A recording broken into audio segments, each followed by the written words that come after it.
she announced, "My ex is my new gynecologist. You're too insecure if that bothers you." I said, "Your health comes first." Then I found their hotel receipts and sent them to the medical board when his license was revoked during her appointment. 6 weeks ago, my wife Rachel dropped a bomb while I had a mouthful of scrambled eggs. Remember Dr. Marcus Chen, my ex from medical school? He just joined Riverside Women's Health. He's going to be my new gynecologist. I nearly choked. "Your ex-boyfriend is going to be your gynecologist?" She rolled her eyes. "He's a medical professional. We dated for 6 months 12 years ago. If you're too insecure to handle your wife getting proper medical care from the best specialist in the city, that's a you problem." Marcus had literally just started at the practice last month. How could he already be the best anything? There have to be other gynecologists. Dr. Patterson retired. Dr. Williams has a 4-month waiting list. Marcus specializes in the exact hormonal issues affecting our intimate life. We've been having bedroom issues for months. She'd been promising to see a specialist. Now suddenly her ex-boyfriend was the answer. "Your health comes first," I said. "If he's really the best option, okay." The smile that spread across her face was triumphant. First appointment, she spent 2 hours getting ready, wearing the black dress with the low neckline from my company Christmas party. She came back glowing. "My hormonal panels look concerning. I'll need weekly appointments for specialized treatments." Weekly appointments? That seems excessive. "Are you a doctor now?" Marcus went to Johns Hopkins. Second appointment, I started documenting. She left at 10 a.m. for an 11 a.m. appointment. The clinic is 15 minutes away. When I drove by at 11:30, her car wasn't there. She came home at 2 p.m. Her hair was curled. It had been straight when she left. The nurse offered to curl it while we waited for test results. By the third appointment, I put a GPS tracker in her car. The tracker showed 12 minutes at the clinic, then 3 hours and 17 minutes at the Marriott downtown. I hired a private investigator. Within a week,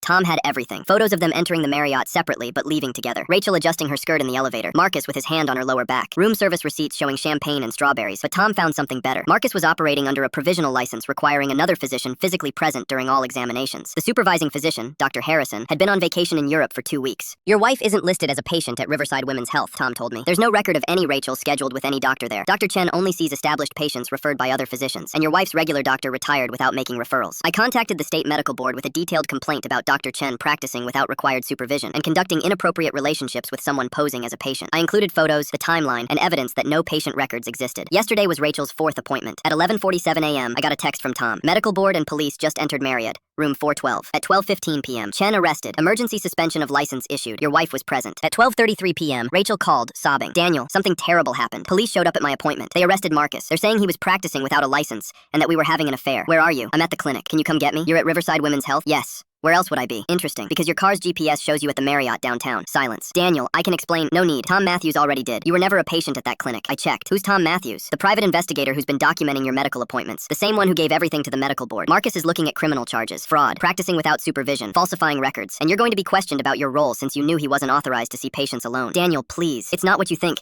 Your stuff will be in the garage. I'm staying at my brother's. My lawyer will contact you Monday." "You can't just—" "Actually, I can. Adultery combined with deception about medical treatment is grounds for favorable divorce settlement. Your involvement in his supervision violations won't help your case." She tried calling 15 more times. Then the text started. Apologetic, then angry, then threatening. My favorite. "You ruined Marcus's career over your petty jealousy." "No, Rachel. Marcus ruined his own career. And you ruined our marriage by thinking I was too stupid to catch you."